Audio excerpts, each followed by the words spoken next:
Bienvenue dans Défense Zone, votre podcast spécialisé dans les questions de défense et de sécurité. Chaque semaine, en plus de nos entretiens avec des militaires, policiers, gendarmes, entrepreneurs et autres experts du secteur, nous vous proposons un court résumé des actualités qu'il ne fallait pas rater ces derniers jours. OTAN.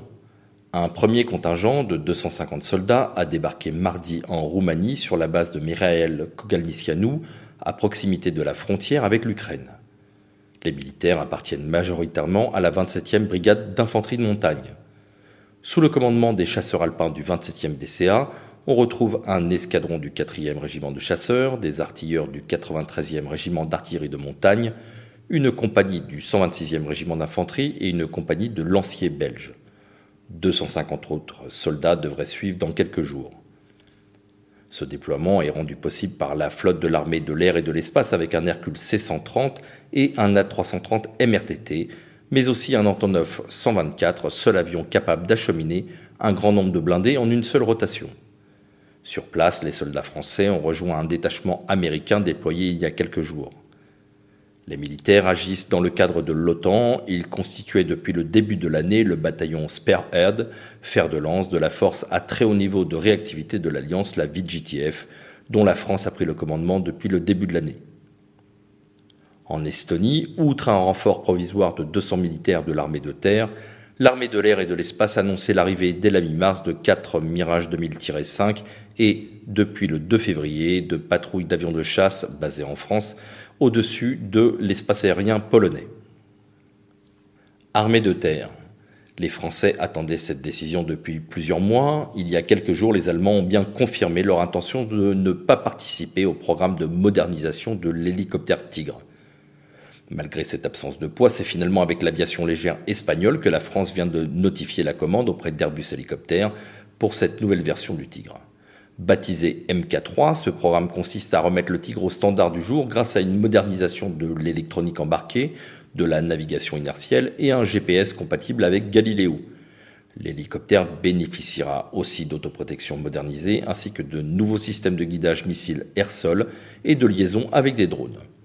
Une des grandes nouveautés sera sa totale compatibilité avec le système de commandement intégré sur le champ de bataille, la fameuse bulle Scorpion qui permet à tous les éléments déployés sur le terrain d'être interconnectés.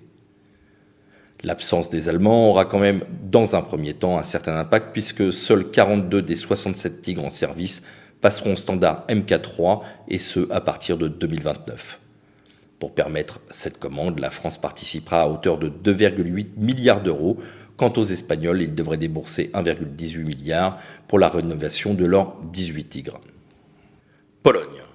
Quelques jours à peine avant le déclenchement de la guerre entre la Russie et l'Ukraine, la Defense Security Cooperation Agency, l'agence américaine chargée des exportations de matériel militaire américain, a recommandé au Congrès de valider la commande par la Pologne de 250 chars de combat M1A2 SEPV3 Abrams. Les futures livraisons du blindé américain vont permettre aux Polonais d'équiper 4 bataillons d'un char modernisé grâce à la conduite de tir, le blindage et l'électronique embarquée et compatible avec les standards OTAN. Selon le Pentagone, le contrat porterait sur une somme de 6 milliards de dollars. Industrie. 2 spécialistes français de la lutte anti-drone, Cerber et Keas, ont décroché il y a quelques semaines le marché dit de détection, caractérisation et neutralisation des drones, DCND, des établissements pénitentiaires français. Certaines prisons déjà équipées de brouilleurs de communication illicites seront renforcées, d'autres encore sans couverture bénéficieront d'un équipement complet. Leur technologie repose sur 2 systèmes, une antenne de détection Hydra 200 et le brouilleur Medusa 100. Hydra détecte les signatures des drones et télécommande dans un rayon de 2 km. Medusa, quant à lui, neutralise les drones malveillants.